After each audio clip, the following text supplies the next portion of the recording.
Bismillahirrahmanirrahim. Waltakum minkum ummatun yad'una ilal khairi wa ya'muruna bil ma'rufi wa yanhauna 'anil munkar. Alhamdulillah wassalatu wassalamu ala rasulillah ma ba'd. Allah berfirman, wajahidu bi amwalikum wa anfusikum. Berjuanglah kalian, berjihadlah kalian melalui hartamu dan dirimu. Hampir semua ayat-ayat berjuangan dan pengorbanan itu dimulai dengan bi amwalikum, harta kalian, harta kalian. Saya mengajak secara praktis dan kami sudah buktikan. Rp1.000 itu bisa luar biasa dahsyat. Bisa beli mobil, bisa buat kuburan, ya, bisa membangun masjid. Uang 1.000. Mari kita satukan uang 1.000 kita. Nanti kami jemput di rekening ini, insya Allah bisa kita buat. Di rekening ini, insya Allah kita buat sebuah kekuatan umat dengan Rp1.000. Rp1.000 dahsyat. Assalamualaikum warahmatullahi wabarakatuh. Ya, saya kira ini mau Pak dicermati. Sama juga dengan Umar bin Khattab mengatakan, ya, laula ra'aitan nabiyya sallallahu alaihi wasallam yukabbiluka, wahai batu hajar aswad itu, ya, seandainya saya tidak melihat Nabi itu menciummu, maka baltuka, maka saya tidak akan pernah menciummu, wahai hajar aswad. Ya hajar, wahai batu, inni a'lamu annaka hajar, saya tahu kau itu batu, saya tahu kau batu, dan kau batu tidak punya apa-apa, kau batu dari surga, tapi saya tidak akan menciummu karena saya tahu kau itu batu. Tapi kenapa saya mencium kamu? Karena saya melihat Nabi menciummu, jadi saya cium kamu. Itu cara Nabi, cara Umar beragama. Saya tahu hajar aswad itu cuma batu. La tadarra wa la tanfa. Kau tidak bisa memberi mudarat dan kau tidak bisa bikin apa-apa sama saya. Tidak bisa memberi bantuan sama saya. Cuma saya cium kamu karena saya melihat Nabi menciummu, jadi kau kucium juga. Cara Umar beragama tidak dengan rasio, tidak dengan pikiran, tapi ikut sama Rasulullah sallallahu alaihi wasallam. Hadis yang ketiga, jemaah sekalian, ini hadis an Safwan ibni Assal radhiyallahu anhu qala, kana Rasulullah sallallahu alaihi wasallam ya'muruna idza kunna safran. Nabi itu menyuruh kami apabila kami dalam keadaan perjalanan, alla nanzi'a hifafana salasata ayyam. Jika Nabi itu perintahkan kami, jika kami dalam perjalanan, untuk tidak usah melepas sepatu kami salasata ayyam, selama 3 hari. Ya, kemudian walayaliyahunna, dan juga 3 malam. Ini, kata Safwan ini, saya diperintah oleh Nabi kalau perjalanan tidak usah buka sepatu selama 3 hari 3 malam. Illa, kecuali min janabah, kecuali junub, Pak.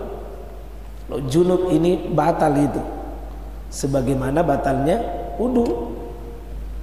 Jadi kalau junub, misalnya mimpi basah, sudah berhubungan suami istri, junub, kalau dia janabah, batal itu, tidak berlaku itu. Ya. Maka ulama memberikan juga pembatal pakai mengusap hub ini, ya, ya, dengan diberikan syarat, Pak, ya. Jadi kalau dia junub, dia harus buka, ya, ya.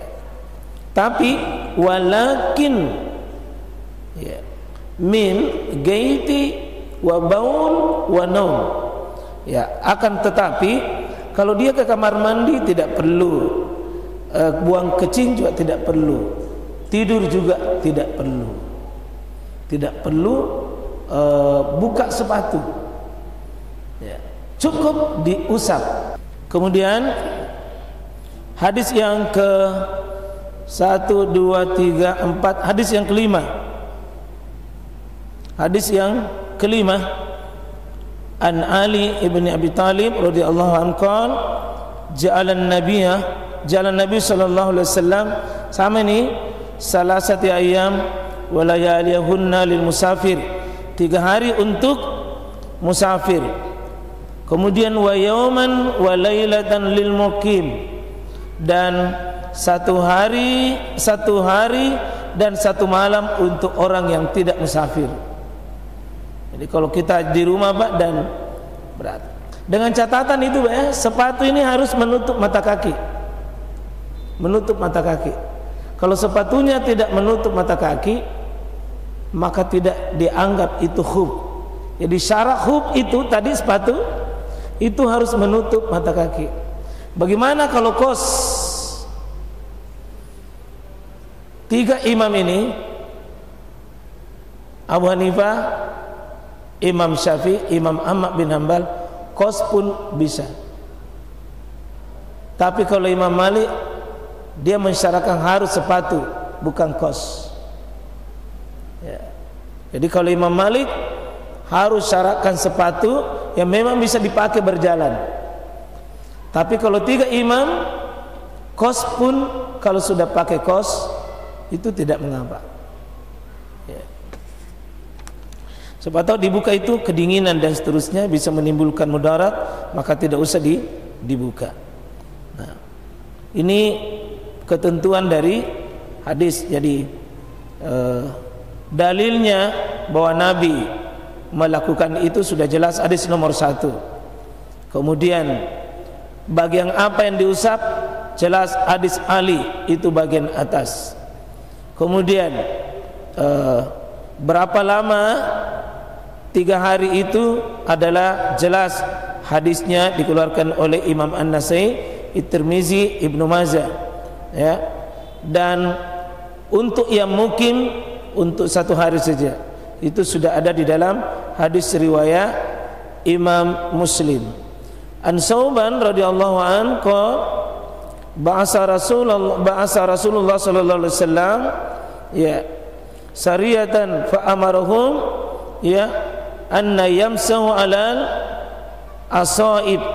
Di sini Nabi sallallahu alaihi wasallam mengirim pasukan tentara beliau untuk memerintahkan mereka agar mengusap asaib. Apa itu asaib? Yakni sorban ya, artinya ada juga yang menyuruh kalau memang selain sepatu ini tidak diusap ini bagian kepala, tapi sorbanta ini kalau bapak berudu bagian lewat saja di sini atas. Tambahan menurut saya ini penjelasan dari Pak Doktor Prof bahwa ya begitulah agama kita. Ya seperti 2 pernyataan kita kutip tadi tentang Ali bagaimana beragama, tentang Umar bin Khattab bagaimana itu beragama. Yang intinya ya fungsi akal itu dibatasi oleh adanya wahyu. Kalau sudah wahyu sudah bicara, maka akal itu tunduk pada wahyu. Karena wahyu ini tentu punya kedalaman makna lebih dalam, lebih luas dari segala-galanya. Sementara fungsi rasio dan akal itu untuk memahami wahyu. Dan kalau tidak bisa dipertemukan, maka yang dimenangkan adalah wahyu. Itulah Umar dan Ali. Seandainya agama ini rasio adalah saya pasti usap bagian bawah karena itu yang kotor. Bagaimana ketundukannya sahabat seperti Ali kepada, saya melihat Nabi begitu. Sama dengan Umar, saya melihat Nabi itu mencium Hajar Aswad. Nah kalau memang mencium Hajar Aswad itu sesungguhnya Pak, memang ada cara menciumnya. Jadi sebenarnya pertama itu kan dulu Nabi kelilingi itu Hajar Aswad, ya masih kurang orang, jadi setiap putaran dia cium, setiap dia putaran dia cium, setiap dia putaran dia cium. Lama kelamaan itu bergeser, tidak lagi pakai langsung, tapi Nabi SAW itu pakai tongkatnya dengan, kan dulu keliling itu Nabi pakai kendaraan itu keliling, dia pakai tongkat, dia cium itu dengan sentuhkan tongkatnya, baru tongkatnya dia cium. Jadi tongkatnya menyentuh tongkatnya. Nah, lama kelamaan kita hari ini sudah tidak susah mencium, susah juga pakai tongkat, maka pakai isyarat mami begini. Nah, kita pakai Bismillah Allahu Akbar. Sebagian orang cium lagi. Nah, kalau yang saya dapatkan ya, kalau pakai isyarat begini tidak ada lagi sunnah Bismillah Allahu Akbar, tidak. Ya, tapi angkat tangan Bismillah Allahu Akbar, dan tidak ada sunnah lagi disentuhkan di muka kita. Ini cukup dengan isyarat saja. Ini semua adalah bagaimana kita diajari ittiba'ah, bagaimana tunduk mengikuti Rasulullah Sallallahu Alaihi Wasallam. Menarik yang disampaikan tadi Pak Prof, bahwa ketika kita berwudu, kita mulai mencuci tangan, kemudian hidung dan kumur-kumur hidung, muka dan seterusnya sampai kaki. Kita baru bergeser buang angin, anginnya keluar di belakang, tapi yang disentuh, yang dicuci bukan yang di belakang, tapi dimulai kembali tangan, bukan yang di belakang, tapi yang dicuci tangan kembali, padahal bukan ini yang keluarkan angin. Satu, Allah mengajari kita, Nabimu mengajarkan seperti itu. Yang kedua, hikmah. Bayangkan kalau ini yang di belakang buang angin, baru itu juga yang dicuci, dibersih Pak. Berapa kali kita harus cuci bagian belakang? Apa hikmah yang lain? Wallahu a'lam, mungkin secara ilmiah nanti mohon saya dibantu Pak tentang hikmah itu. Tapi Islam itu sangat menghargai kasih sayang, sangat menghargai rahmat Allah, bahwa Islam itu memudahkan, tidak menyulitkan. Memudahkan bukan main Pak. Kalau setiap kita buang angin harus dicuci itu di bagian belakang, ya, maka cukup kita cuci tangan kita sebagai sebuah ketaatan kepada Nabi Sallallahu Alaihi Wasallam. Seperti itu Pak Prof. Dan apa tadi tentang apa Prof? Oh, masa iddah. Ya, bisa jadi memang seperti itu kajian ilmiahnya, bahwa masa iddah itu sebenarnya kan banyak. Masa iddah itu banyak. Ada masa iddah salah satu quru 3 bulan. Ya, ini masa iddah untuk yang suami istri yang normal ini. Tapi kan ada masa iddah 4 bulan 10 hari. Kalau suami meninggal, istri itu tidak boleh menerima laki-laki untuk datang dalam dirinya kecuali 4 bulan 10 hari. Berarti kalau hubungannya dengan sperma, ya mungkin ini agak sedikit lain. Kalau tadi yang 3 bulan, ya 3 bulan, ya bahwa 4 bulan 10 hari. Kalau suami meninggal, perempuan itu masa iddahnya 4 bulan 10 hari. Ya, kecuali memang ada khilaf, bagaimana kalau masa iddahnya orang hamil masa iddahnya adalah sampai dia melahirkan. Ya. Dan ada lagi tentu nanti masa iddah ini salah satu quru. Ini kan ada dua tafsiran, ada quruknya masa suci, ada quruknya masa kotor. Ini khilaf di kalangan para ulama. Bisa jadi hikmah tadi Pak Prof bahwa kaitannya dengan hikmah sperma yang menempel itu. Ya, bisa jadi, tapi bisa jadi hikmah lain. Dan inilah kedalaman makna syariat sangat luar biasa.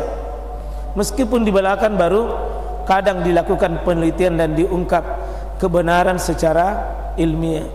Seperti saya kira Prof nanti mohon ditambahkan informasi kepada kami kalau ada hal-hal yang sifatnya ilmiah, bisa hasil penelitian dan seterusnya, supaya kami lebih kaya dalam menafsirkan ayat-ayat dan hadis-hadis tersebut, insyaallah.